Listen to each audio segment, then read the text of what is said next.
It's for our thing. It's for our thing. It's for our show. No. Do it for Daddy. No, you should do it. I don't want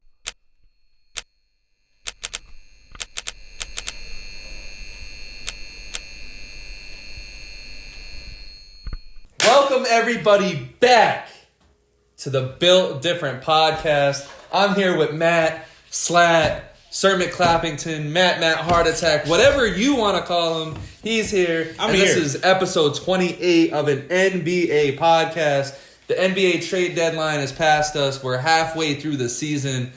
The All-Star break is coming up. How you feeling? It was pretty boring. So one thing I will say, I feel like we've been spoiled the last 3 or 4 trade deadlines. NBA's kind of getting a little regulated. Yeah. You know, it's chilling. Town's starting to spread a little bit more. I see what you mean. Definitely a little bit boring. Not boring for me. Oh yeah, not boring for you. Definitely for you.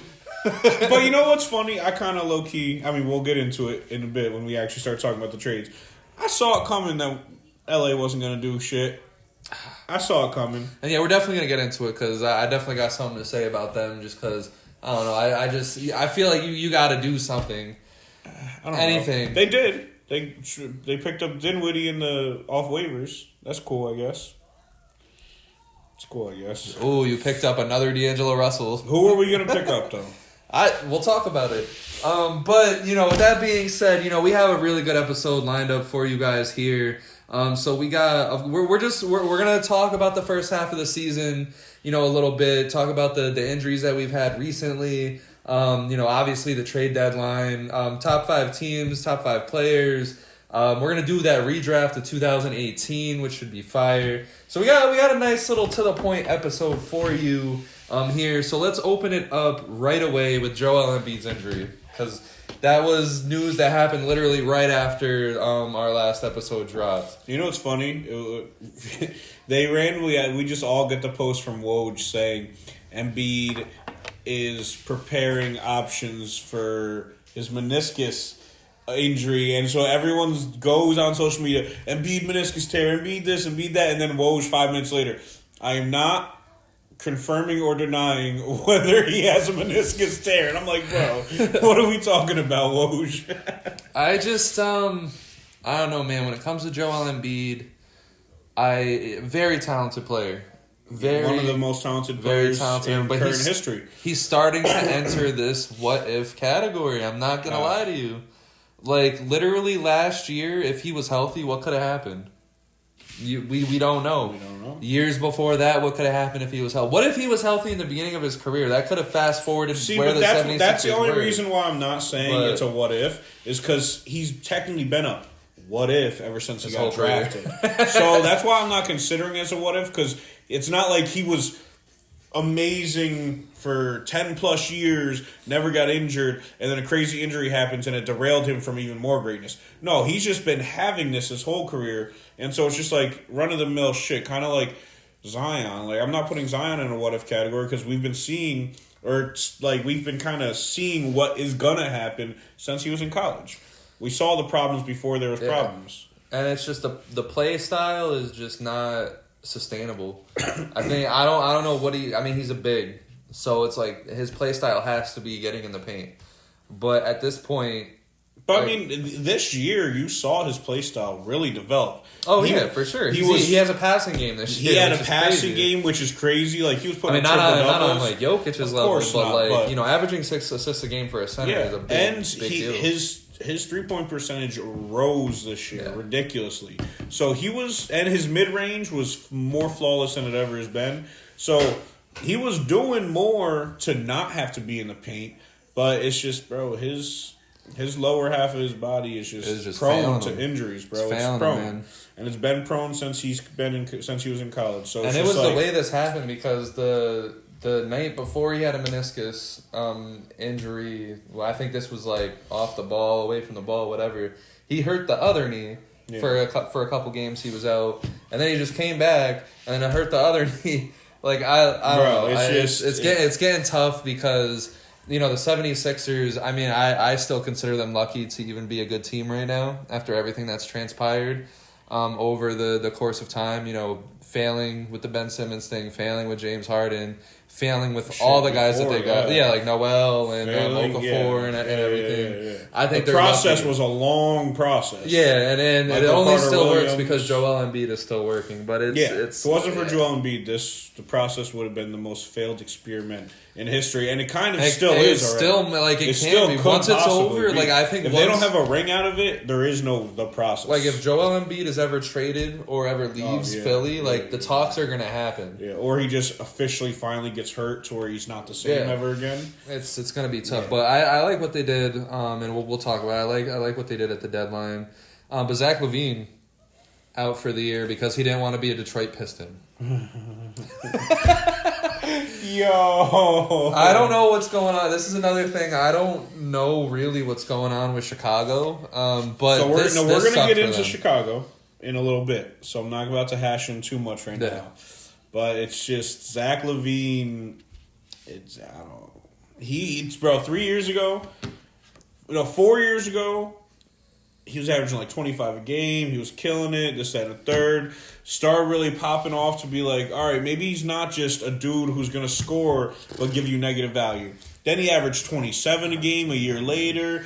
He was an all-star. He looked really good. His efficiency was through the roof. Then DeRozan got there. Vooch was there. And, production dropped a little because you have two guys who are also scoring a lot.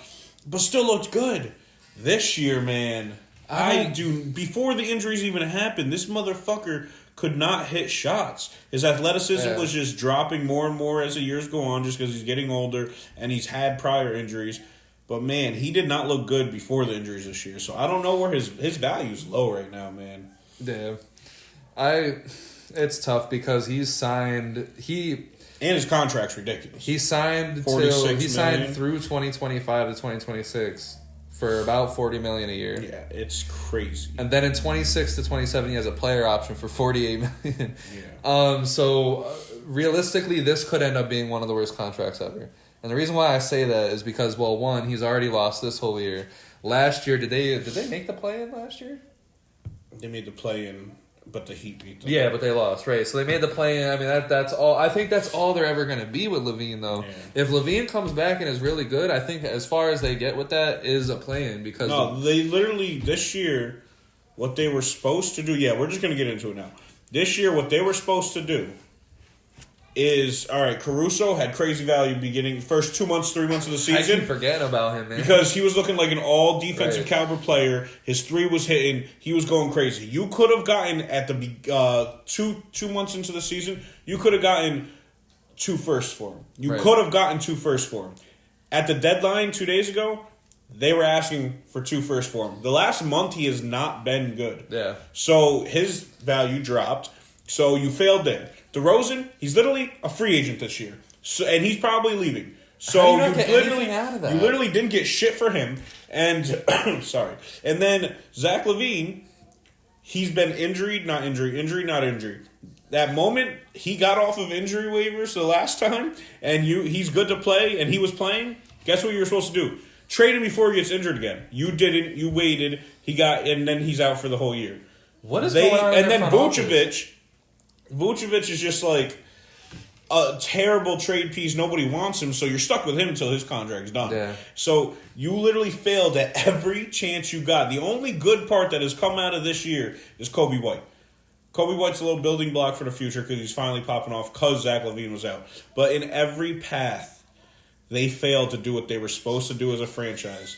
The Bulls, I don't know. Their controller just stopped working after they put together the team of Lonzo. Their controller died. Yeah, after they put this together, they put together a team of Lonzo, Patrick Williams, DeMar DeRozan, Zach LaVine, and Vucevic. They just stopped doing anything. Like they had chances to get, and I know this is probably a stretch, but they had chances to get Anthony Davis, for example.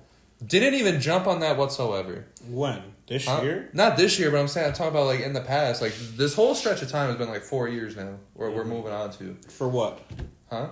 For what? Anthony Davis we're talking about? No. What's been the stretch of 4 years? This Bulls, whatever the fuck they got going on right now. Oh, this core of players. 2.5 years. 2.5? Yeah, it's been 2 seasons, and this is half a season worth. God, how much ever long it is, like, when does this shit end, bro? Like, when do you sit there and realize that you have a bunch of, and I don't want to say really good players, but, like, individually, really good players, that you just get rid of? Well, one thing I will say is, they smelled that 1 seed, and it was beautiful. DeMar was in the MVP conversations. But boy, what they really just didn't see coming was Lonzo Ball getting injured forever. and it really threw them for a whirl, and they just have not recovered from that. Like, are they waiting for Lonzo to come back? That's in my back of my head, because in the forefront, I'm thinking, no, they can't be that dumb. Can't be that stupid. But they haven't done anything since he's got injured. I'm a Lonzo fan, through and through. Laker fan till I die. He was drafted Laker. I'm gonna love you till you're gone out of the league. But it's just like, bro, like, there's no way you can just be waiting on this dude to come back. Before this season even started, they said he's out for the season. So, like, I don't know what they're expecting to be doing. They could have traded Levine for a lot of draft picks at one point. I don't know about. Oh yeah, at one point in time, not this year. This past summer, they should have traded DeRozan and Levine. In my personal opinion, they definitely DeRozan, especially when their stocks are at a high after the year that DeRozan had that MVP-ish season. Oh, that MVP year. Yeah. After, like, in the offseason when they lost and they didn't know. By the Bucks. I think they thought Lonzo was coming back. No, whatever the case about fucking Lonzo, you got to know that DeMar DeRozan is not going to play at an MVP level like that ever again. Yeah. Like, that was lightning in a bottle for sure. Like, new team. He only ever had 1 year like that before, and it was with the Raptors. Yeah, like, he didn't even do that on the trash Spurs. That would have been, like, if he was, like, really, really good on the Spurs, I would have believed in that 1 season that DeMar DeRozan had. I knew he was going to come back down to earth. I don't know how the Chicago front office doesn't know he's going to come back down to earth. And then you got Vucevic, and I don't know, you could get some team to take him. But this Caruso thing, I think they really fucked this up. Because what are you really going to get out of now keeping you're going these to get, guys? like, a couple second picks. You continue getting these middle round draft picks when you could have had multiple draft picks, a trash team that gotten you better draft picks. Yeah. And if you really want Lonzo back that bad, he comes back and you have a young team around him and see what happens. But this is garbage, and the fans of Chicago have been suffering ever since this guy Michael Jordan they had a couple great years with D Rose, and then that let them down. So, like, I think being a Bulls fan has to be one of the most, like, hurtful, toxic things I think in the history of sports. Being a Bulls fan, see, I don't know what's worse. Being, like, an older person and seeing the Bulls be so great in the 90s, but then now witnessing what they are now, or being born around when we were born, and so just inheriting being a Bulls fan, but has never seen them be great. Like, you inherited dog shit. Like, you got to see D-Rose be an MVP and then destroy his whole career. Like, what you saw growing up was Ron Artest on the Bulls as a rookie. Like, that's when you started being a Bulls fan. Then you've never seen greatness, and it sucks. But enough about the Bulls. We're giving them too much camera time. Sorry. I just had to go on that. The Knicks actually have a lot of injuries right now. Kind of wanted to talk about that too. So Julius Randle's out for a couple more weeks. Mitchell Robinson, even though he's coming back, he's still technically out hurt for the year. Technically, OG had a recent elbow procedure. He's out for a couple weeks. Hartenstein now has an Achilles injury, strain or some shit. I kind of worry about what. I mean, as you see on FanDuel, Jalen Brunson's line is at 31.5. I kind of worry. DiVincenzo's at 21.5. I worry at how long Brunson's going to last being asked to literally be the offense of the team every game. Yeah, that's huge. Yeah. Like, he's shown that he's a bulldog, yeah, bro. He's dog. But, like, it's just like, at what point does them legs got to wear out at some point, bro? But, I think this is... Injuries are never a blessing, but I think this is kind of a blessing in disguise because the way Tibbs works, he likes to run his guys until they can't run anymore. So this is low-key a little break for them. Yeah, I like that. Other than Jalen Brunson. Yeah. It's a break for everyone else. These guys are going to come back. And then they'll come back right before the playoffs start, and then maybe you can get lightning in a bottle and hit some shit. Lightning in a bottle for the Knicks would be nuts. Last time we saw lightning in a bottle for the Knicks was Jeremy fucking Lin. Y'all are due. Knicks fans are due. That 2 years ago or 3 years ago, whatever it was when Julius Randle first got there? I don't know if that was lightning in a bottle. I think it was just an underrated season. Okay. I wouldn't say that was lightning in a bottle, though. But yeah, the Knicks are injured. Because we've seen Julius Randle do it. Going into the trade deadline, the Knicks got Bojan Bogdanovic, which I love. Along with... You know what I love more? They got Alec Burks. Nah. So me and him, real quick, just a little... So... A few episodes ago, this man literally said, all I don't want to see is the Knicks trade for Alec Burks. And so literally, while the trade deadline is coming up, I'm watching on my phone. I have Woj and Shams. The screenshot ready. that Matt sends me just literally sent me to this was the first screen. This is the first thing that came out. Woj and Shams put out that Alec Burks is going to New York for Quentin Grimes. That's all they say. They didn't put out nothing from the rest of the trade. So what do? Immediately screenshot it, send it to this motherfucker, and be like, I thought you didn't want this motherfucker. Whoa! And he was so upset. He was so upset. And then, as the minutes were going by, eventually Woj and Shams put out, there is a couple seconds going, and then Bojan's coming to New York, and then Evan Fournier's going out there. Yeah. So, it wasn't as bad as we thought, but it looked terrible at first. Yeah, but, the Knicks, they get Bojan, and I really like the team that the Knicks have put together. The front office is nice. Cooking. The front office is cooking. Also, real quick, another thing I do want to say. With Bojan there, Brunson doesn't have to really... I mean, yes, he's still going to have to carry. Yeah. But the scoring he can put on Bojan and Alec Burks, them two have been the scoring output in Detroit this whole time. I don't it's not that I hate Alec Burks, the player, because when he was on the Jazz, I was one guy that was saying, "Oh my God, he's underrated. Bro. I think people need to give him more credit." And then he came to the Knicks, and I liked it. He did his thing. Our playoff year when we had him, but the year after that was when I really had a problem. Tibbs trusts him too much. Trusted him Tibbs so much. Loves vets, bro. Trusted him so much that they made him the starting point guard. Yeah, remember that? Over quickly. Remember that? Yes. The point guard, bro. I forgot about that. That is where I started losing my mind. I was like, of course we're not going to fucking make the playoffs with Alec Burks as our starting point guard. Second. Yeah, that's terrible. But, Bojan I like because, What's crazy was he was the point guard and his lines at, assists for 2.5. Yeah, it was really, really bad. But, we got Brunson, Bojan, OG, Randall, and Mitchell Robinson as the potential lineup going in with a bench of Josh Hart, Hartenstein, Miles McBride. I'm missing at least two. That's how deep we are. I'm missing two people at the very least. What did you say? Fuck. Hold on. Alec Burks. You got Precious Achua. Yeah, hold on. You got... I mean, you have given up your depth decently over this last little run, though. 1 second. I'll cut all this Jericho. But yeah, so what it's projected to be is going to be Jalen Brunson, Bojan, or Dante DiVincenzo. Oh, yeah, we didn't even say DiVincenzo. OG, Julius Randle, and Mitchell Robinson. But if either Dante DiVincenzo or Bojan is off the bench, you're going to be pairing them with Alec Burks, Miles McBride, Josh Hart, Hartenstein, Precious, Jericho Sims. This is great. It's a deep team. This is fucking great. This is the deepest team the Knicks have had in so... And you got Jacob Toppin, bro. So, yeah.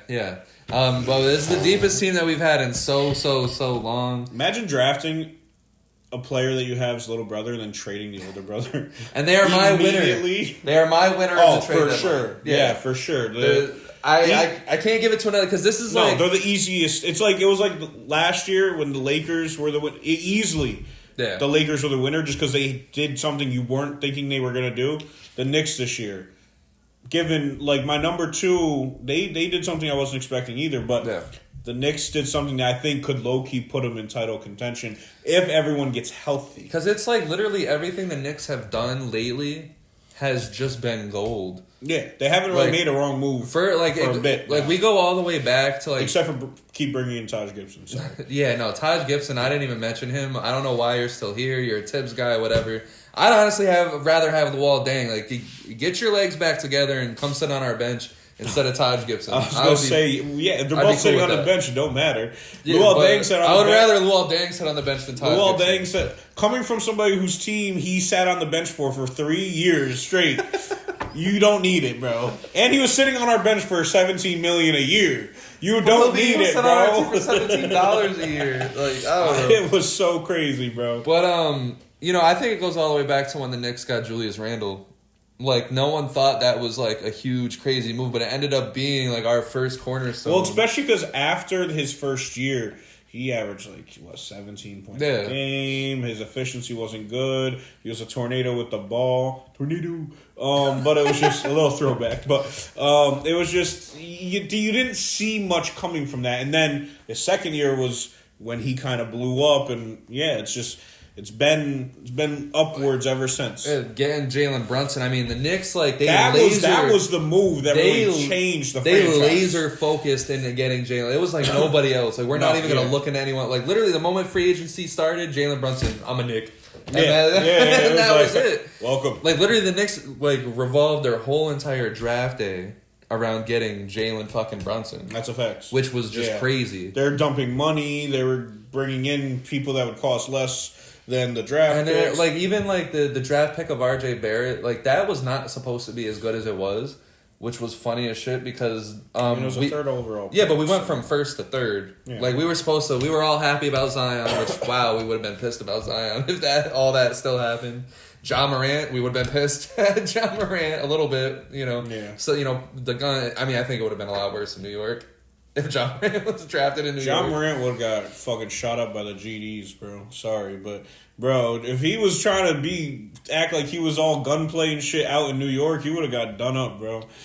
I don't know, bro. I'm just saying, bro. He would have messed with the wrong people down in the city. Listen, I think RJ Barrett was the best draft pick out of the three. Yeah, bro. Somehow, some way. Somehow. Especially with how he's been in Toronto, bro. We do that redraft to RJ Barrett. I'm sorry. I started bugging. First off, this is a terrible trade, but Robin Lopez gets traded and then waived by the Kings. But I thought the shit was funny. Did you see his post? Yeah, he's like... about Patrick Beverley? He was like, it was so great being Patrick Beverley's teammate for an hour. And then someone commented like, oh, what were your top 5 moments of being his teammate? He literally listed 5 fucking things. I guess during the game, he didn't know he was traded yet. No one really did, and he sat there and read a fucking book the whole episode. The whole episode, the whole thing. But the Bucks got cash considerations for. So I don't traded Cameron Payne for Patrick Beverley. No, here's what I don't understand. What possesses teams to do this? Okay, hear this trade. What? The Bucks traded Robin Lopez to the Kings for cash considerations, and the Kings just dropped Robin Lopez. So the Kings just gave money to the Bucks for no fucking reason. There's nothing else in that. Nothing. So I don't know. Did the Bucks just hit up the Kings yo, we need $5, bro? I don't know. We need a couple dollars. Can you hook us up? There was no second in that? No? Damn, I don't know then. Yeah, I don't know. The Bucks had opened up a roster spot and they got cash. Yeah, I don't know. The Kings are just drunk. I don't know. They forgot what they were supposed to be doing that day. Because that's crazy. They were just being friendly. Pacers get Corey Joseph, that trade for them. Yeah, it gives them a little veteran presence. Pacers also get Dougie McBuckets, which I thought was fire. I love it because the Pacers they're running this run and gun offense, and I think he fits perfectly in that. I just don't feel like he's just gonna get that much run time.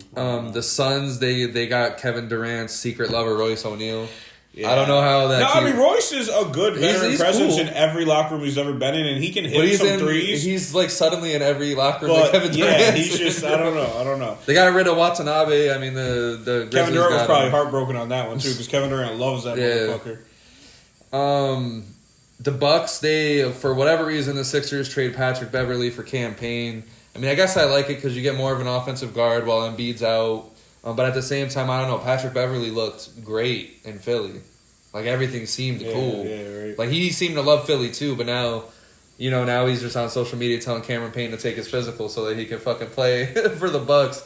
Which I guess I need the Bucks. I see it for the Bucks because they need some toughness. They do. I don't know. The Bucks. We're just not gonna spend too much time on them this episode. But big trade. The Mavericks get PJ Washington. I think that's huge. Which I really love.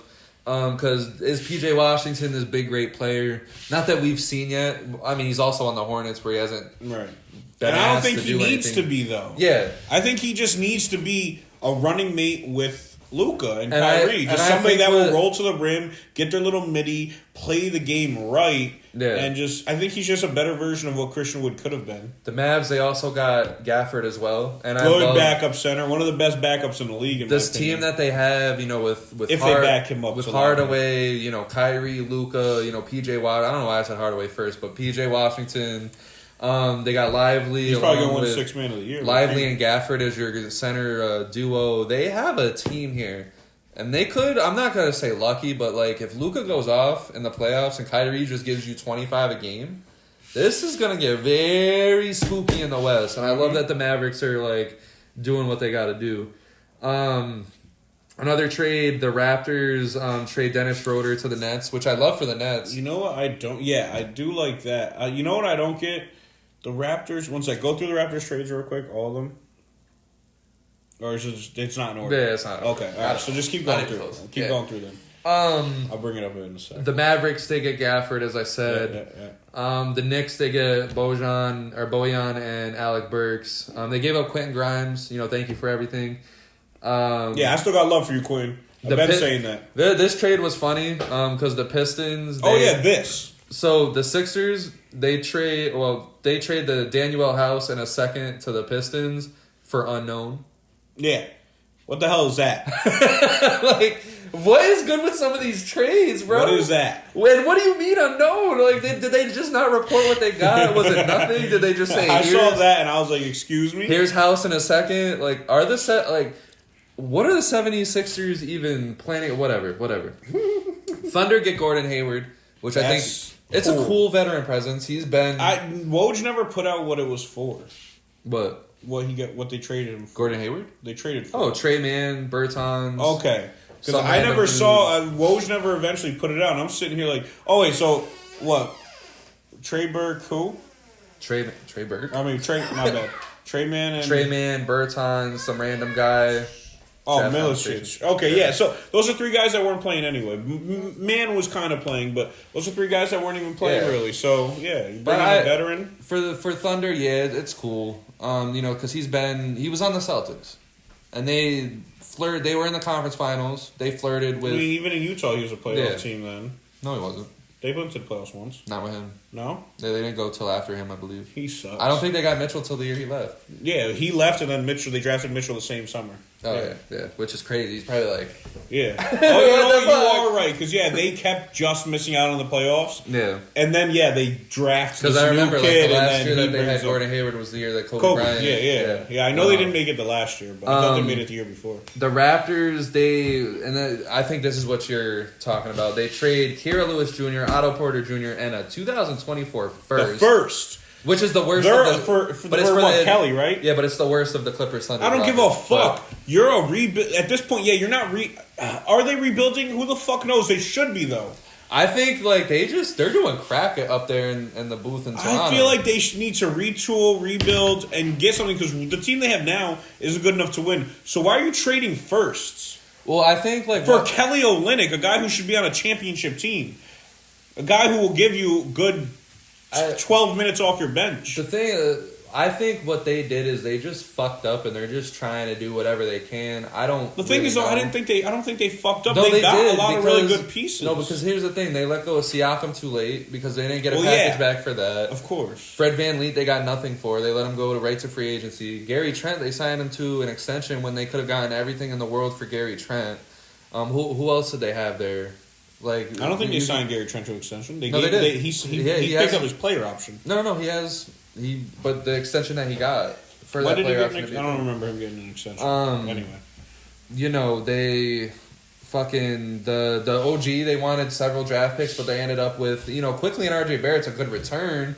But it's not the return that they necessarily wanted. Well, what they wanted for the longest was way too much for everyone. Yeah, and then now they're ending up with this roster that has lost so many games since that trade. It's actually ridiculous. But that's why I think they should fucking rebuild and keep the amount of picks they have. Yeah. That trade is a trade that a winning franchise would make. Yeah. You're not a winning franchise right now. Yeah, because getting Olynyk and even Ochai, those are two pieces at the end of your bench that could really right. That's something if the Celtics said that, I've been like, whoa, brother. Yeah, 100%. But instead, a team that's not even going to make a play-in spot this year is making those moves. Like, you want to keep the picks you have and then use them to either get good young talent or eventually use that extra pick in a trade that's going to get you somebody big to make you a playoff contender. I just don't get that move. It's just something that is just annoying because it's like, makes sense. This is at the beginning of this year. Yeah. We were sitting here like, are they trying to be a good team or a bad team? I'm still wondering that. And they've traded half their team, and I'm still wondering. I think ever since they locked into Kawhi and won the championship, they just don't know. They just don't know what the fuck they want to do. Well, guess what, guys? You don't have Kawhi Leonard anymore. You had him for 1 year. That was 5 years ago.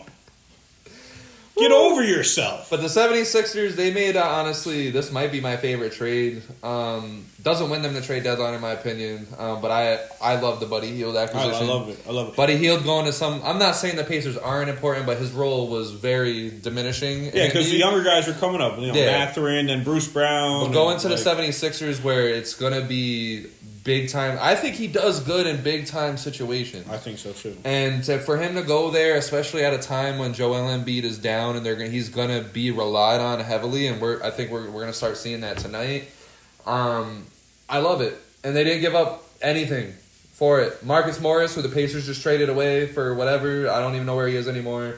Korkmaz, who gives a fuck about him, and then 3 second-round picks. And who gives a fuck about seconds are getting fucking thrown around left and right. Remember last year's trade? No, nothing like last year. Second round picks. But this last team trades 5 seconds. This team trades 5 seconds. Like, I don't know what was going on. Seconds are just like fucking throwing in a few extra cents in on something, bro. That's all it is. The Timberwolves, for whatever reason, get Monty Morris. Clippers, they get Xavier, or the Celtics get I think Xavier this Tillman. is a great pickup. Just getting another backup big to really help out. I said that at the beginning of the year. I said the Celtics, what they need is insurance Xavier for Tillman, that's KP a good pickup. And Al Horford. Just to sit on your bench in case something happens. Yeah. Pistons, they get Simone Fontecchio. Yeah. That's how you pronounce it? Fontecchio. I love him. I think he's a great player. I think like down the road, like I think the Pistons are the Pistons are putting together like this nice group of just okay to good players. You still think they're No, leave me alone. I know exactly what Matt's gonna say. And that was basically it. Not the best trade deadline, but I think it's a humbling trade deadline. Yeah. Gets our expectations back on where they should be. And we talked about our winner. I want to open up the loser conversation. I think I know your loser is Chicago, right? Yes. My loser is going to be the Lakers. See, the reason why I don't think they're the loser is because they got Dinwiddie? No, not at all. Because they've been real injury. Like their whole team has been injured at some point this year. And I think if getting this team, which the roster is starting to get really healthy, get this team healthy, and we will actually start to see this team actually play like they're supposed to be. I just think DeJounte was on a platter for you guys. See, so this is the reason why I'm not on DeJounte, the train for him to come to us, because the Lakers this year have been one of the worst 3-point shooting teams in the league. D'Angelo Russell's one of the exceptions on our team. D'Angelo Russell has been actually great from 3 this year. But we're gonna get rid of him. You're hanging on to this hope that Taurean Prince is our only 3-point shooter. But you're gonna hang on to this hope that D'Angelo Russell's gonna carry that into the playoffs, which he's we've never seen DeJounte Murray do anything either. Yeah, though. but I think does this team shoot good? And also, I think this team, I think the front office is realizing, all right, LeBron is with us one more year after this one, and then it's done. Yeah. So we can't be giving up any more firsts than we need to. We can't be giving up any more future assets than we need to. And I'm on the other side of that. I think as long as you have LeBron and Anthony Davis, you have a chance against anybody. You go for it. Every single year you have them. And as bad as they've been this front office has really given up on the aspiration of winning a championship with them too. And I just don't see how. I don't see why. Because every year they build a team and then these guys get injured. LeBron is old. LeBron isn't able to carry your team anymore, even though he is putting up good numbers still. But they're more empty than they've ever been. He doesn't assist anymore, really. I just think as long as you have those two, you have at least the experience of LeBron going into the playoffs, still giving you 20 and 8 assists, whatever the fuck you want to say about that. And AD, if he's healthy and on the floor, which he's been most of the year, he's a top player in this game. Just because the Lakers ain't winning does not take that away from Anthony Davis. He's still having a solid year. Yeah, he is. And I think these guys get hurt at the worst moments. They tried, bro. What else do we do? But this trade, when you're talking about for DeJounte, and it's literally only D'Angelo Russell, Rui, and a first for DeJounte, I'm taking that every time. Do we know that's what it was? No. That was the proposed trade that the Lakers didn't want to do. When was that ever said? That was the report. Because what I was hearing was from Woj and Shams is that the Hawks were all the teams in the league was the Hawks were asking way too much for DeJounte. I didn't see any specific trade once. I saw that specific trade when they were coming down to it. After the trade deadline was over, they said this was a scenario that the Lakers were looking into. That's just another one piece off the board for us. I would have just taken that fucking trade, man. DeJounte's young. I don't think DeJounte puts us over the hump like that. I don't know if this is just me because I'm big on DeJounte, week 2 that we're fucking talking about this. Yeah, right. But, I just think he would fit. And I'm big on DeJounte too, but I don't think he would put us over the hump for enough for us to give up more future assets. Right. And I think that it would be worth it because if you're going to sit here and say, okay, well, the Lakers 3-point shooting is suffering and we only got D'Angelo Russell.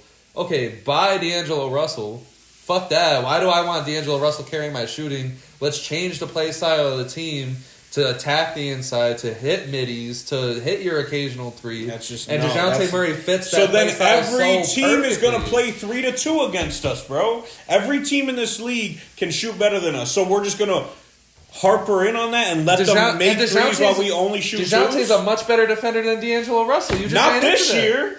Much better defender than not D'Angelo this Russell. Year. Much better defender. No, than the D'Angelo. fuck he's not. I don't have the stats to support this. No, right now. he is a negative defender this year, bro. I promise you, he isn't. They both are. Whether he is or isn't, he's better than D'Angelo Russell. Not enough to where I'm trading that. I would. I'm good on that. All right, we'll see. But also, I'm good on the LeBron experiment on its own. I think this summer, like I said, this team should get broken the fuck up. I knew that wasn't going to be a trade deadline thing. LeBron James to the Knicks would have been nuts. Those rumors were just ridiculous, and he shut them down so quick. I feel like the Knicks were kind of in on that because we ended up with Bojan, and I feel like that maybe was meant for LeBron. I don't know, but I just so over it, and I just want us to not have a LeBron aura around us anymore. I appreciate what you did for our franchise. You got us another ring. You took the scoring title while you were on this team. You did a lot. I'm good on it now, though, bro. It is what it is. I'm good on AD. I love AD.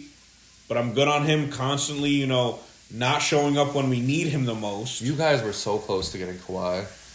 Boy, how much that's a good what-if scenario. And then all three of them would have been injured at one point, and I would have been even more pissed. I think Kawhi would have been more eager to be on the court with LeBron and AD. I think they would have won another ring at least. They would have won 2. Maybe.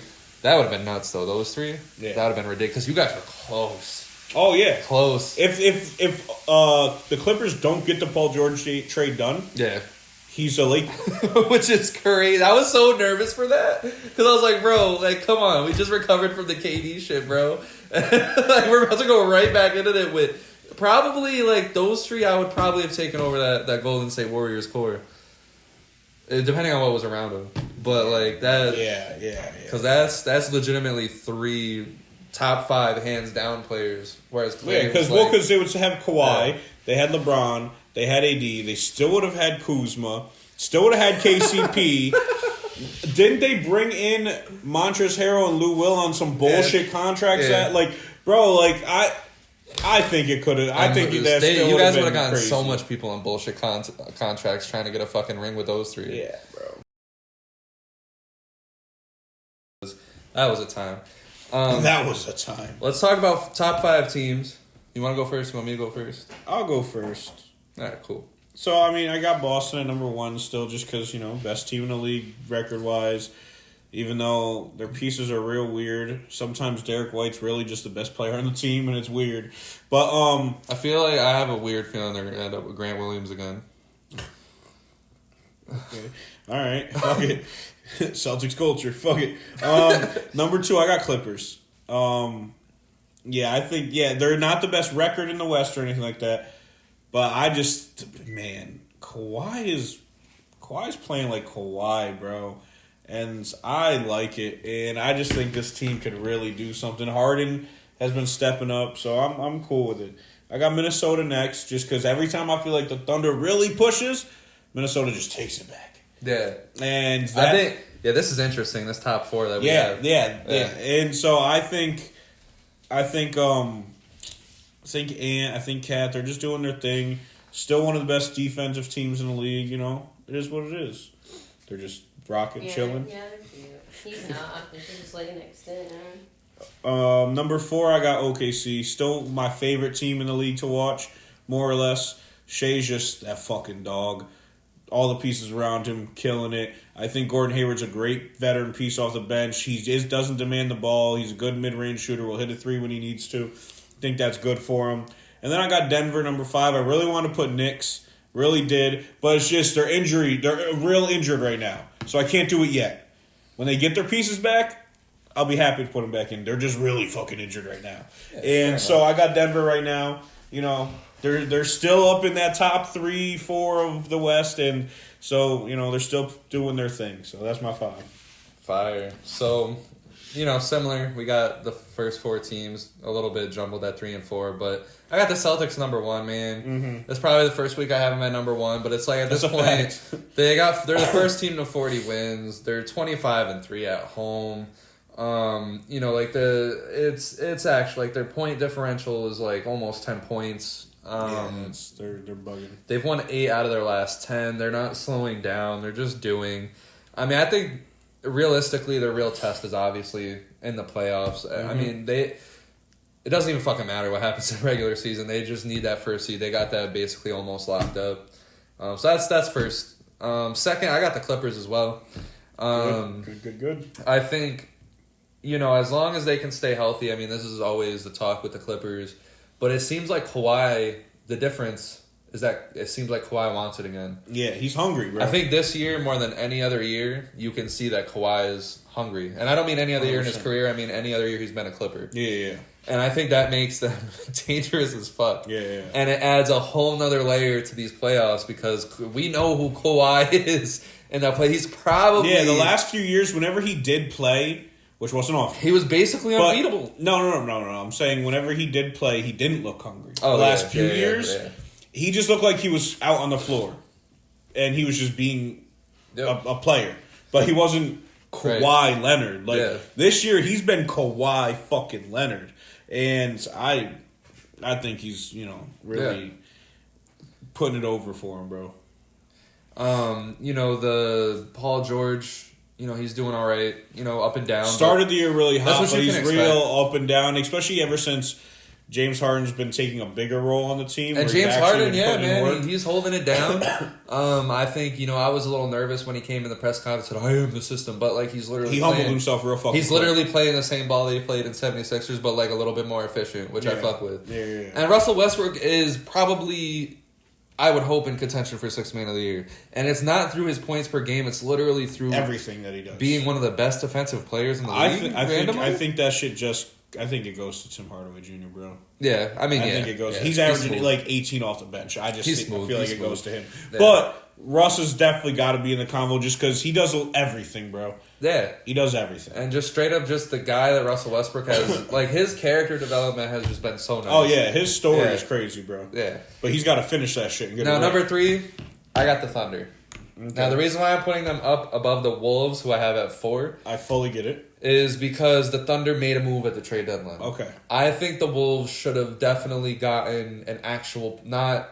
A point what guard. They got, but like an actual starting point guard to put in there. Yeah. I don't Shit, think they could have went and got DeJounte. Do I think they can win a playoff series? Yes. But do I also like the probability that they can get upset? The thing as well? is too though, if they were to go into the playoffs right now, they're facing the fucking Mavs. Either someone that's either the Pelicans, the Mavs, or the Lakers.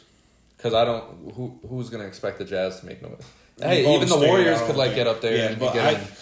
But I think they would smack Golden State. But yeah. The the Mavs, the Lakers, or the Pelicans are going to be a tough matchup. Honestly, bro, what's crazy? We've been talking about this all fucking year. And then after that, bro. it'd be the Nuggets or the Suns. Bro, we've been talking about this all year. Bro, 1 through 12 in the West is crazy, and then but that's like with the Grizzlies not having Ja Morant. The Grizzlies were good this year because they had all their pieces. It would be 13, 1 through 13. The Grizzlies are gonna get a top draft pick with all the talent that they got right now. Yeah, bro, which is nuts. As long as they have their pick, but I really thought the Timberwolves should have addressed that further. Yeah, that's true. I don't trust Mike Conley as your starting point guard going into the playoffs. I mean, do I love Ant? Yes.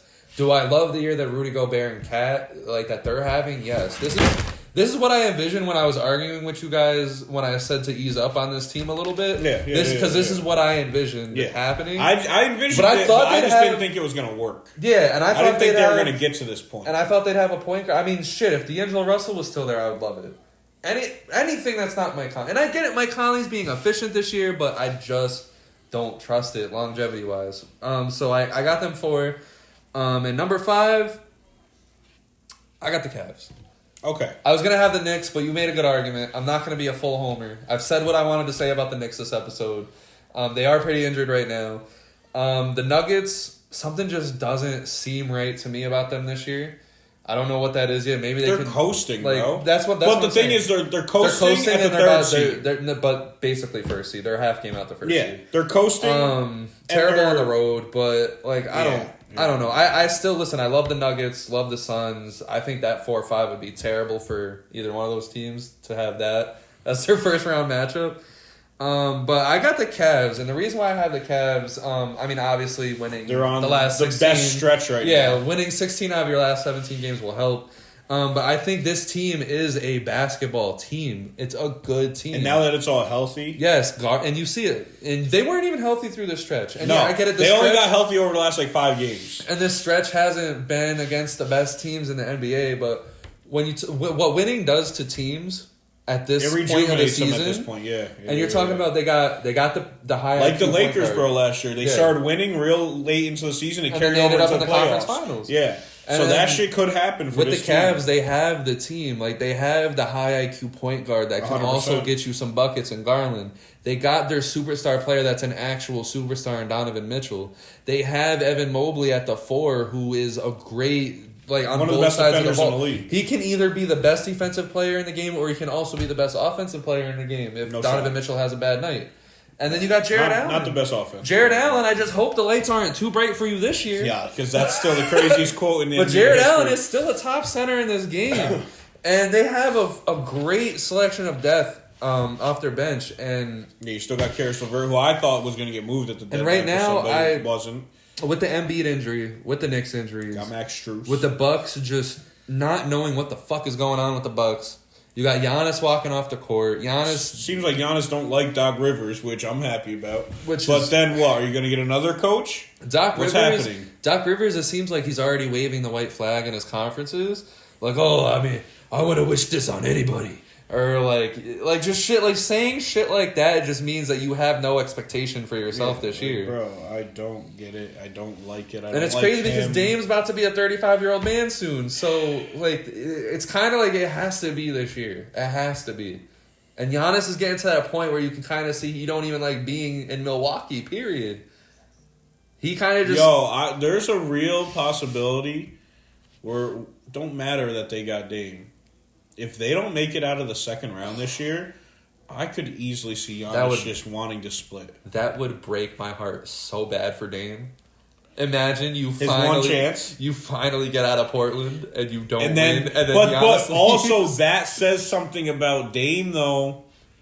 Bro, every one of his teammates other than fucking CJ McCollum left this motherfucker. LaMarcus Aldridge, Nick Batum, Wesley Matthews, they were all with him. But Wesley Matthews... Wesley Matthews did not. I know, but listen, Batum Wesley and Matthews Aldridge left his ass. But Wesley Matthews left to get overpaid. Yes. Nick Batum left to get severely overpaid. And LaMarcus Aldridge, I think what he realized, what Dame should have realized, that this team is not going to put together a championship team. I'm out. All right, but if Giannis were to leave... I don't think that's... I don't know, bro. I don't think this says anything about Dame. I think it could. Bro, they fired their coach mid-year. Second seed. They're second and they're firing their coach for Doc fucking Rivers, man. I'd fucking leave too. I would have left that day. I don't know. I don't care what it would have done to my career. I'm out. Like, what are we doing? I don't know, bro. I think Adrian Griffin was right, bro. You saw the low light reel of Thanasis Antetokounmpo. I think he was right to want him out. Giannis was just being a crybaby, bro. Yeah, no, I think Thanasis is ass. He's top 5 worst players. I got to see him on the Knicks, man. Oh, yeah. He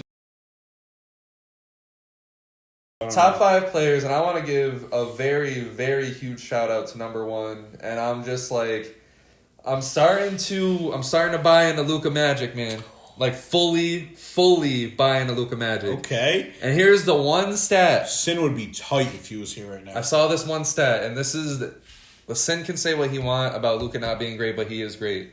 And here's what I say. See, but this is the thing. Sin be like, no, there's no shade. Got way too much love for him for this to be shade. When he hears us say great, I think he's thinking great, like one of the greats. When we say Luka's great, for his competition in the league right now and how he has produced, he is a great player. But I also think that he is a great, and that could be a stretch. Not yet, just because he doesn't have accolades. Right, but I mean, like, obviously, can he get injured and not be the same ever again? That can happen to anybody. Can he, like, just randomly start being bad? Yeah, but I don't think that's going to happen. Like, he's fucking amazing, and he's had some severe injuries already that he's come back from as if it never happened. Right. And he had one of the best seasons ever that he didn't get MVP for, but he had one of the best seasons ever off of straight beer and being fat, bro. I believe, like, this guy is great, man. And one stat that I had... build him different over there, man. In his first 370 games in the NBA, we're going to compare him to LeBron. Holy shit, 370 This games. was LeBron on the Cavs with no talent around him. Luka has more points, more rebounds, more assists, a better field goal percentage, a better three-point percentage, and a better free throw percentage through the first 370 games. Points is only by like 400 points. Rebounds is only by like 600 rebounds. Assists is only by 500 assists. And the field goal is by 0.3, 3 points by 2%, whatever. But Luka is already on pace to, if he has as long of a career as LeBron, which I don't think will happen because he already has a lot of miles. He's not on pace to do what you're about to say. Because he's had injuries that LeBron didn't have at that point. No, right. And that's so fair. LeBron, if Luka has 20 years of playtime, but he won't reach that because... I'm not going to say what you thought I was going to say. Can he be better than LeBron? No. I don't. No, that's not what you said. You're going to break the scoring record. No. Oh, okay. No. Okay. I just think, like, that stat alone, like, he's on pace to definitely be... an all-time great. Like, I'm talking top 5. If accolades are included, because at some point he's either going to leave Dallas or they're going to, like they're doing right now. Or he could just be great his whole career and be a Charles Barkley because he doesn't get any rings. That would be rough. That would be rough. But I don't, and the reason then you couldn't be a top. I will bet my bottom dollar that Luka will at least get one ring just because of what I saw when he had that still trash won't put team him in a around top 5 though. One ring can't put you in a top 5. Not with the people who are in a top 5. But I think he wins 3. If he can, if Luka wins 3 rings, and ends up with 30,000 points, 8,000 rebounds, 10,000 assists, we can't forget top 5. We can't forget like some of these greats. Like LeBron didn't win his first ring till he was 27. Yeah, KD didn't win his first ring till whatever. Steph didn't win his first ring till whatever. I mean, Kobe, got blessed that he won a ring so early. Yeah, won 3 rings so early. But I mean, shit, Kobe still didn't win till 4 years in, though. Right. So, I mean... But he didn't win his rings, the one that everyone, like, that propelled him to GOAT status till after he was 30. So, or, like, right before, during.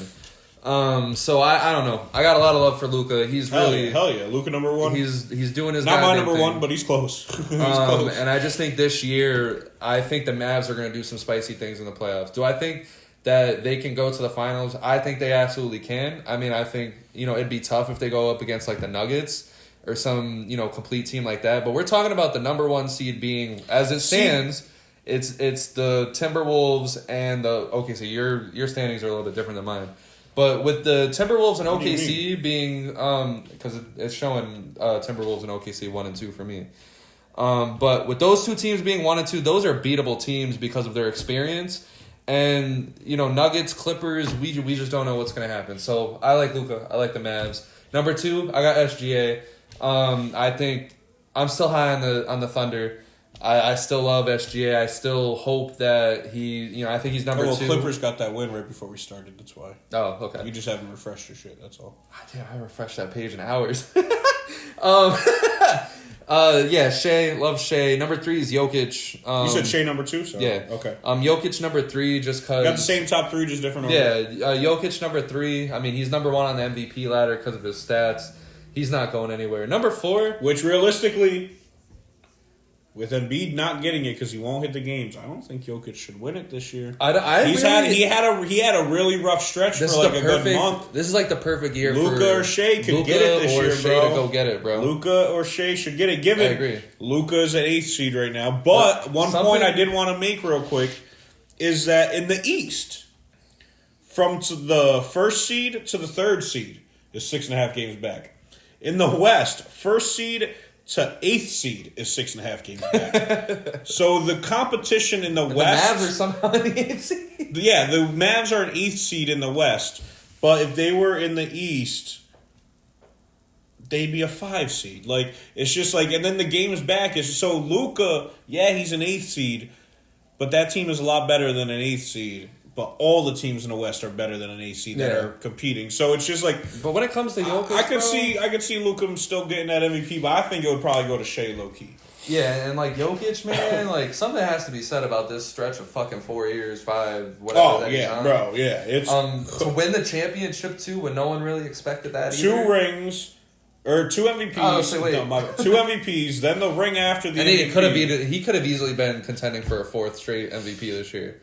Yeah. Which is nuts to me. Yeah, because if he won last year, which he was a couple votes off from winning last year. And if Jokic goes in and wins the championship this year, his legacy if that'll be back-to-back rings, 3 out of MVPs, 4 in 4 years. Like, yeah, that would be crazy. A center that averages 8 assists a game. Like, this is crazy. If he wins MVP this year and wins a ring this year, even one or the other, man. He's top 15 even already, if he gets bro. the MVP. And I know y'all are like, bro, he's so early into his career, but that's the point. He's 10 years into his career and already doing this type of shit, bro. What if he wins the ring? If he goes another 10 years, bro, like what? What if he doesn't? He just retires and goes to still goes down as like a top 15 player of all time. I don't. But I'm gonna say this now. I don't have Giannis on my list.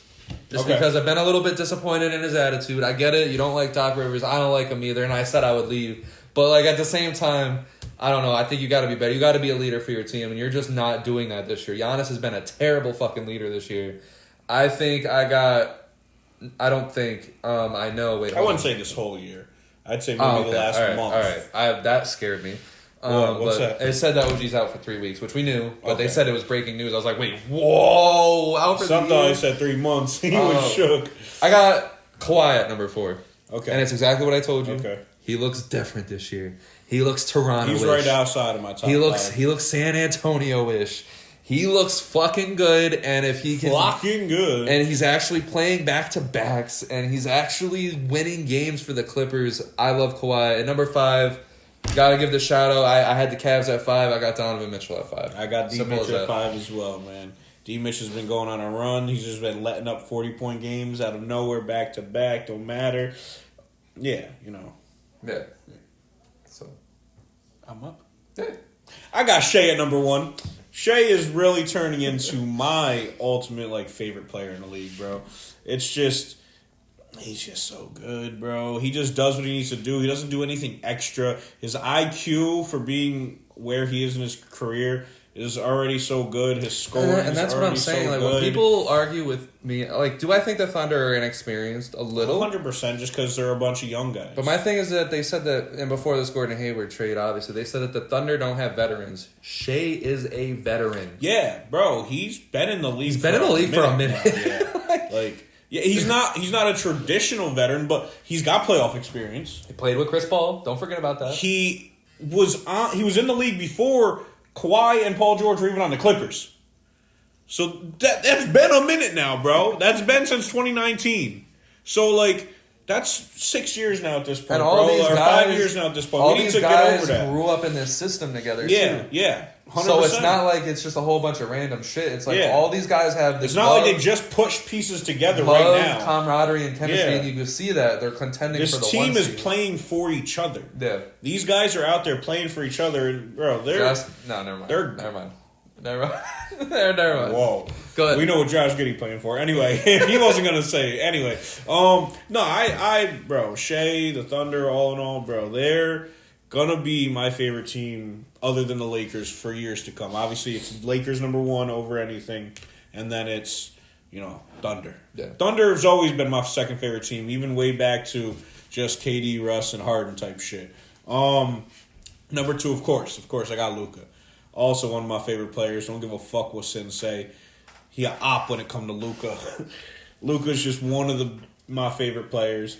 Like he said, I was giving him back like a little pushback on it just because it's a debate show at the end of the day. But I feel like Luka or Jokic could easily both go down as top 10 players of all time. Yeah, and that runs me right into my next guy, Jokic. Oh. Yeah, we were just talking about it. Jokic has been on a historic run these last few years. If he continues it, he's coasting and still averaging 26, 11, and 8. Yeah.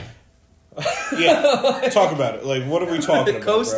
Coasting. And so I still got Giannis at 4. Yeah. Because at the end of the day, he's still averaging 30. He's still averaging 31, 11, and like 6 or some shit. Yeah. Like he's still.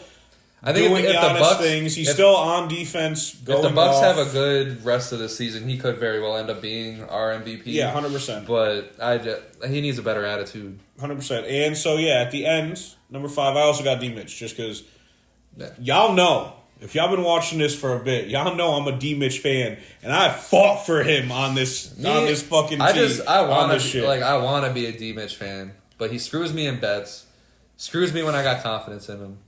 And, overall, fuck the Jazz. I'm just glad he's not in Utah. Grow up. No. What is your best trade of all time? Bro, I think this is really easy. I think this might be just the best trade ever to go down in the history. Of sports? Of sports. Well, of basketball. I'm not going to say sports. I'm not going to say... Because then we could talk about like Boston giving up Babe Ruth type shit, like what are we talking about? For like 10,000. Yeah, like what are we talking about? But I think it's the Los Angeles Lakers going out and trading Vlade Divac for the 13th overall pick of the 1996 draft, which ended up being the one, the only Kobe Bean Bryant, who ended up with 5 rings, over 33,000 points, 18 All-Star selections. All defensive teams, all NBA first teams, just one of the fucking GOATs. Best trade of all time. Don't give a fuck. Yeah. What you got? I mean, there's a lot of trades I could pick, but I think I'm going to go with the Toronto Raptors getting Kawhi Leonard. And the reason being is because it was such a time, man. Like, they traded for Kawhi. He laughed. We all fell in love. Nah. We all fell in love immediately. Like, it was fast. And then he just went to work. And they won a chip. And then he was gone. It was such a quick thing that happened. It was literally, this trade got you a championship. And then that's it. And then it was gone. You're never gonna get one again. You can just point to that as the reason that they won. Usually it's like, you got to pick this guy did this and this thing moment, and that thing and this thing. This type of scheme over time. No, Kawhi Leonard. Kawhi came in, won a chip, left on some stone cold shit. And that is why, the door. Like it was just a great time to be alive, man. And you know what's actually funny? Well, before he says what's actually funny, what I think was funny was Kyle Lowry at the championship parade. 1 more, or like 4 more years. Yeah. 4 more, and Kawhi just like... and then dips. So you know what's actually funny? I've been holding this in. For years. Just shits everywhere.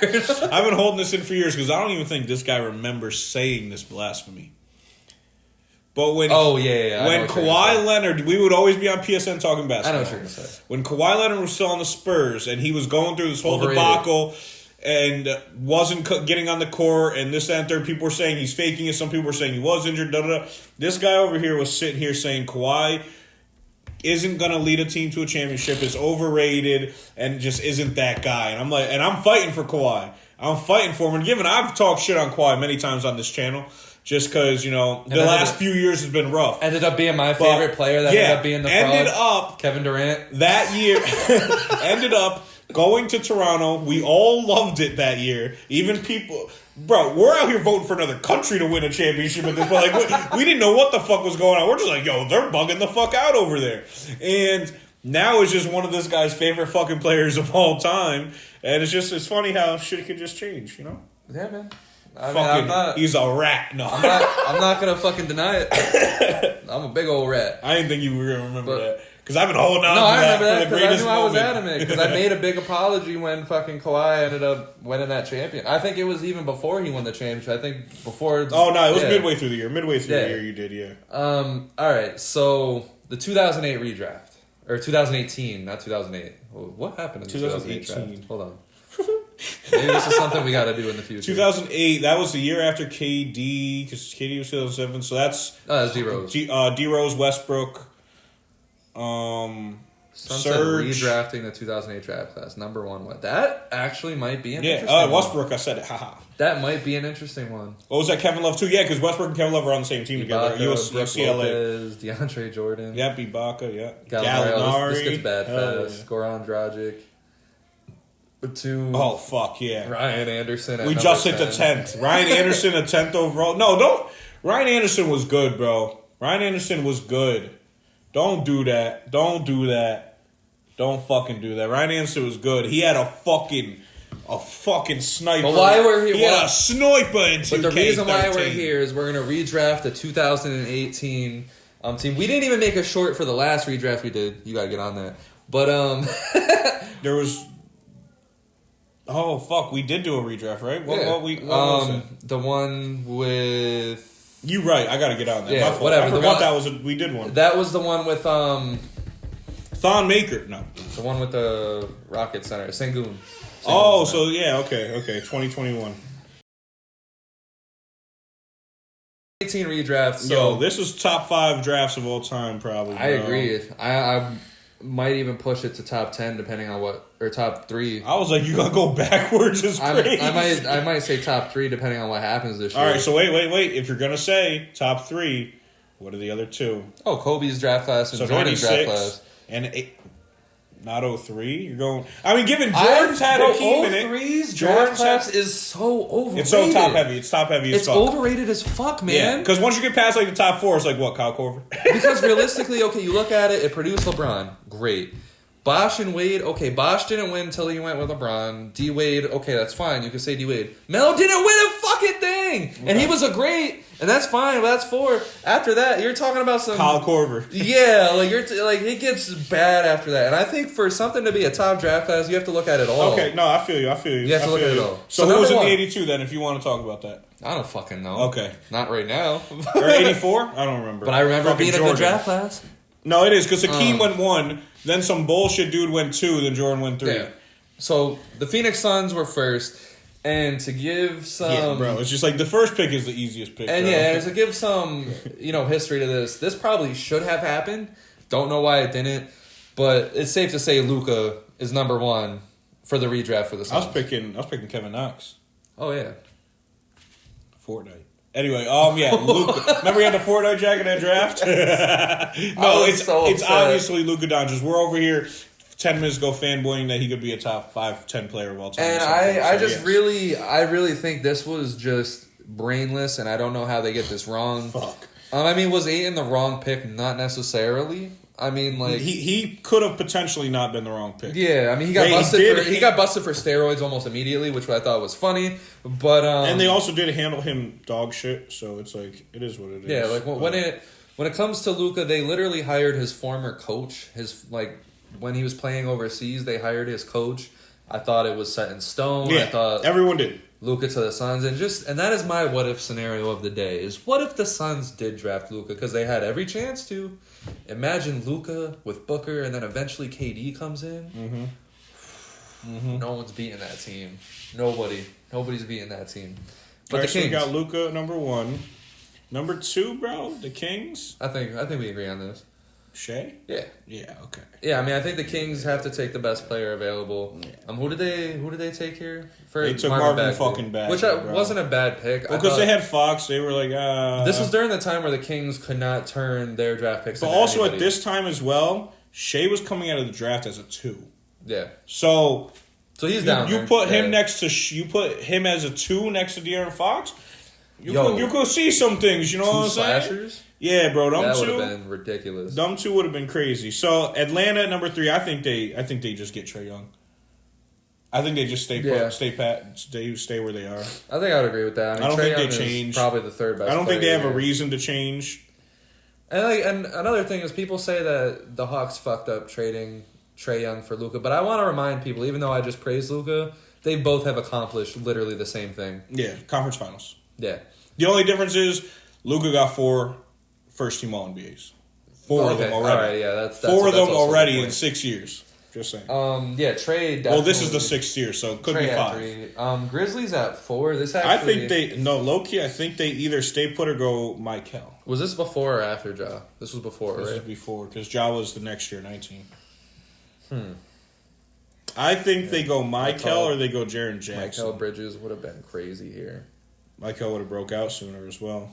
You know, I think I'll agree with you. Michael Bridges on the Grizzlies. Michael Bridges? Okay. I think and given Jaren Jackson Jr., he's got a Defensive Player of the Year award. So, like, he's up there, bro. But, yeah, I think you go Michael Bridges. Yeah, and I think that was perfect for them. And you know what I think is perfect next? At 5? The Mavericks. This was Dirk's last year. You know who he could prep to being one of the best stretch bigs? Because he's one of the best stretch bigs. The person who in this draft was touted as the best 3-and-D big in the draft. I think you have Jaren Jackson Jr. get drafted by Dallas and Dirk in his last year. I'll agree with that. Mentor him. I think that's perfect for 5. That's good call out. Good shit. All right, so number 6, we got Orlando Magic. And I think they take the best player here. I think they go DeAndre Ayton. The best player going into the draft. Yeah, I think you still take Ayton. Yeah, I think Ayton goes to the Magic. Especially because they took Bamba, so they were looking for that big. Yeah. Yeah. The I think Bulls, you take Ayton. so this is probably down to Miles Bridges and Jalen Brunson. Who'd they take this? They took Wendell Carter.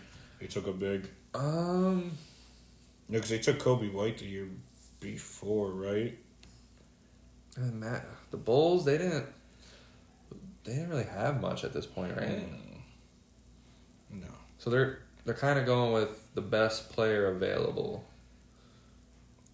Do we go Jalen Brunson? I say Miles Bridges. We go Miles Bridges. I mean, that seems like a Chicago thing to do. Yeah, I'm cool with Miles Bridges, okay. So we got Cleveland, who took Colin Sexton. So they're looking for a guard. I hate that this is before the Knicks, because I was hoping that he would fall to the Knicks. Because there's destiny. I think they take Jalen Brunson. I think the Cavs take Jalen Brunson, and that would have been ridiculous. I think they take Jalen Brunson. Imagine they got Brunson instead of tough. him. So then Brunson and D Mitch next to each other? Oof, because, yeah. I mean, if they don't take Garland at some point. So then we got the Knicks. We got Knicks at 9. And I think this is what they should have done. What's that? But they didn't end up doing it because people were concerned about his back. Yep, that's who I was going for. Michael My thumb was Porter right Jr. next to him. Yep. Michael Porter Jr. I mean, is he still injury prone today? Decently. I mean, he's been healthy majorly now, but like when he came in the league, it was kind of looking little murky if he would even have a career. Yeah, then eventually he came out and then he just started shooting. But I think this is what the Knicks should have done instead of, was it Mitchell Robinson? Bro, I don't know. Wait a minute, bro. I don't know. Who did the Knicks pick at that? They had Kevin Knox. Yeah, instead of Kevin Knox. I don't know. Yeah. Wait a minute. Anthony Simons is on the board. He went in the second round. Anthony Simons is a dog, bro. I think he's overrated. You're picking Michael Porter Jr. over Anthony Simons? Interesting. I mean, because Anthony Simons went in the late. This is what was beyond me as a Knicks fan during this time, was that we drafted Kevin Knox, and what the Knicks should have been doing was taking chances, because we're not high in the draft at all, not expected to get one of the big names, but at this point right here, you take Michael Porter Jr. because everyone's scared of him having a back injury. So fucking what? Draft him. See what you fucking got. You either got a really good player that overcomes that, or you do got one of the... Especially because they had a guy who didn't do shit anyway. So Kevin Knox. And, I think we all knew that Kevin... And honestly, no offense to Kevin Knox and your family and everything, I don't think anyone knew that... anyone thought that Kevin Knox was going to be good besides Phil Jackson. Yeah, especially because also, before the college season prior to this draft, Michael Porter Jr. was touted as top 2. Yeah. Next to I remember that. Or top 3 next to Aiden and Luka. No, he was actually going to be number 1. Yeah, he was touted number 1, and then the back injury happened. And I think... So it's just like, people forget about that. And how do you not take a chance on that if you're the Knicks? He was touted next to Luka and Ayton as top 3 in the draft, and at one point before the injury, number 1. Now, the 76ers, they got the process. I think they take Simons. I think that's a good pick for them. That would have been spicy. Okay. That would have been good. Okay. I think they fumbled the Michael bag badly. Bro, his mom worked for the fucking team, bro. And you know what's crazy? It pissed me off so much. They went and drafted Mikal Bridges. And then immediately traded him to the fucking Suns. And I remember making a post like, what the fuck are they doing? Could you imagine if they had him? Bro, it didn't make any sense. Can you imagine if they had him? Bro. He might have been like one of the pieces to push the 76ers over because that's exactly what they needed. Yeah, you have... Oh my God, first of all, defensively, you have Ben Simmons, him, and Embiid on a team, on a fucking starting 5 and last 5 together. Holy shit. So you said who, Simons at 10? Yeah, to the Sixers. All right, so we got Charlotte. Just Simons and Embiid, I think, would have been cool for them at that point if they're not going to get my call. Even though they got my call. Yeah, I'm cool with that. So Charlotte at 11, who do we got? Charlotte at 11. They ended up trading this eventually to OKC, but it doesn't matter at this point. This is the Hornets pick. They fucking suck. I would say Mitch Wendell. Rob? Well, Mitch Robinson wasn't picked till the second round. So I think if they're taking best available, I think Wendell Carter, I guess, would be it. Bruce Brown. Or Marvin Bagley. You know what? Marvin Bagley the third. Fuck it. No, Wendell Carter. Wendell Carter? Okay. I'm good on Marvin Bagley, bro. Really? Bro, are you kidding me? I've been shit talking him for 2 years on this. Well, I'm about to make a good point here because the Clippers have 2 back-to-back picks here. Yeah, they can use Marvin Bagley for one of them. 100%. And I love it because the Clippers had a lot of talent. I think Bagley would have been really good to grow through that system. I don't think he would have, but I'm cool with him going here. Why don't you like him? Because I think he's dog shit. I think he has no footwork around the rim. I think his soft touch is non-existent, and I think he relies on a midi that he doesn't also have either. But I'm saying, imagine if he's just a big body. Imagine if he came into the league on a team not the Kings. No, I think he would. I think he's just shit. Bro. I disagree, man. I think he's just shit. That hurts. He's just a big guy, bro. Hurts my brain. Bro, what's crazy is too, and I'm shitting on a lot of great ass big guys in the league history, bro. Sometimes you're just tall, bro. Yeah. Sometimes you're coming into this league just because you have height. You're not actually skilled at the game at all, really bro. Fucking good in college, man. Yeah, because he was a big dude. Bro. You got to remember, if you're a 7-footer in college, a lot of these centers on some teams are like 6'9". Fair enough. So if you're not a big thing in college, he went to Kentucky, bro. I propose Bagley and Colin Sexton. Yeah, that's where I was at. That's exactly where I was at. 100%. I think that's just 2 really cool additions for the Clippers. Yeah, I'm cool. That honestly, if they did get those 2, and you can say what you want about Bagley, I think Bagley, he would immediately be on the bench. He would be learning. He would just be on a franchise that wants to win. I think eventually he actually does what he needs to be a good big in the league. Mm-hmm. Whereas on the Kings, besides Fox, they couldn't fucking develop anybody. All right, so number 14, Nuggets. And they already got Jokic, and it sucks because I want to draft Mitchell Robinson. Yeah, I don't think you go Mitchell. Damn, Kostas was 60th pick in this draft. You could go Gary Trent or Bruce Brown, some electric three-point shooters on the Nuggets. Or you could go Lonnie Walker, Dante DiVincenzo, guys like that. Mo Bamba's still on the board. I don't know where you want to go with this. I think Gary Trent. Gary Trent? Gary Trent on the Nuggets would have been... The diet Michael Porter Jr., I'm cool with that. Yeah. All right, so what do we got? You running back? Did you put him down? You didn't put him down? Usually you type them in when we do I was this. erasing the names instead. I don't know. All right, so number 1 pick, we got Luka Doncic, obviously. Number 2... We're not going to be able to get through that. We got Shea. I don't remember him. Number 2, we got... Yeah, you're right. Number 2, we got Shea. Number 3, we got Trae Young. Number 4, we got Jaren Jackson. No, we didn't. Or no, yeah, number... Fuck. Fuck it. Move on. Yeah. I want to know, other than like a realistic one or so, like, I already know what your dream one would be, but give me a couple matchups in the finals you'd want to see, just purely off a basketball standpoint. This year? Yes. Like currently constructed teams right now. Give me a couple matchups in the finals you would want to see, and like give me a good reason. I think obviously you could choose the Knicks. Suns and Bucks. 1 rematch, okay. Reason being is because I don't like Doc Rivers. KD's gonna have another foot on the line. I feel like KD, like this would be big for the legacies of Giannis and KD.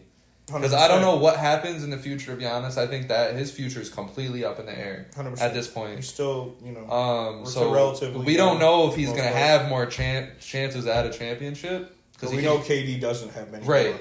And I think that would be an intense, like Dame, Giannis, KD, Devin Booker, like fuck it, Bradley Beal. Like I think it would be a top matchup. 100%. Number 2, Knicks Lakers. I said it way earlier in the year. That's why I said your dream one would be.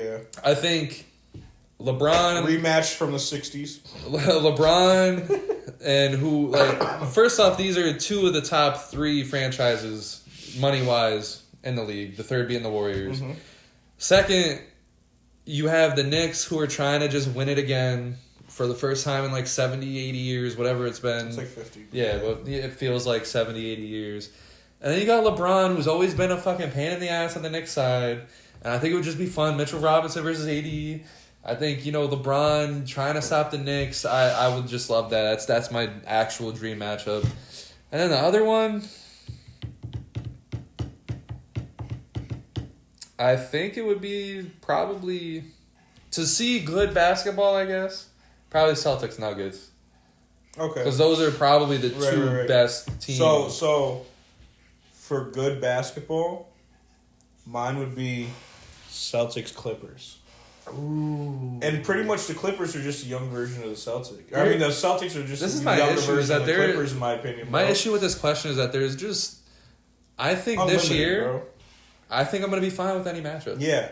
I would love to see. Like I said before we started recording, I said there's like 6 people I can see. I would love to see the Clippers there. Yeah. I would love to see the Wolves. I would love to see the Thunder. I don't know if that's going to happen. You know what? Other than obviously mine, other 2, I would have either Lakers or Knicks, just because for the same reasons you said, or Lakers and Celtics, just because. Of course. Every Laker great has beat the Celtics in the finals, other than LeBron so far. And Shaq.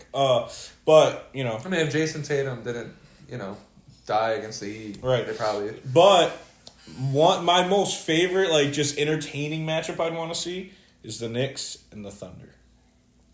Bro, it would just be chaos, bro. That would be the first Knicks. It would be chaos, that'd be a bro. Knicks championship. You think so? Yeah. Bro, Dibs would crunch it. Okay. Either way, I think that would be enjoyable as fuck to watch. I agree. Just because it would just be madness going on all over. So, with that being said, what to look out for the rest of the season. I mean, I think we're in for one hell of a ride.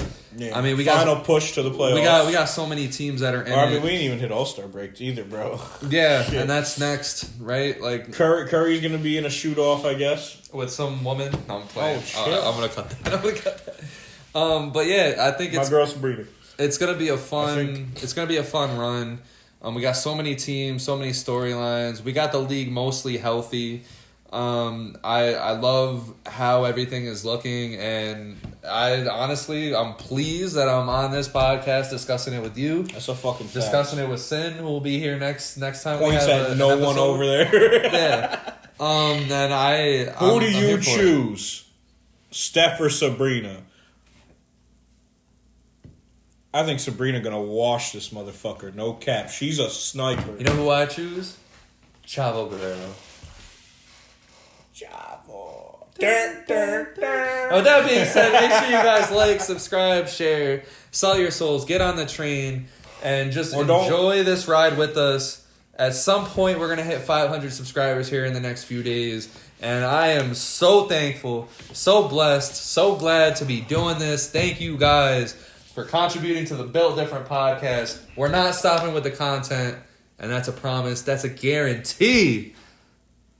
Have a good night or day. Or gang, gang, gang. That is washed. There we go. Fucking washed.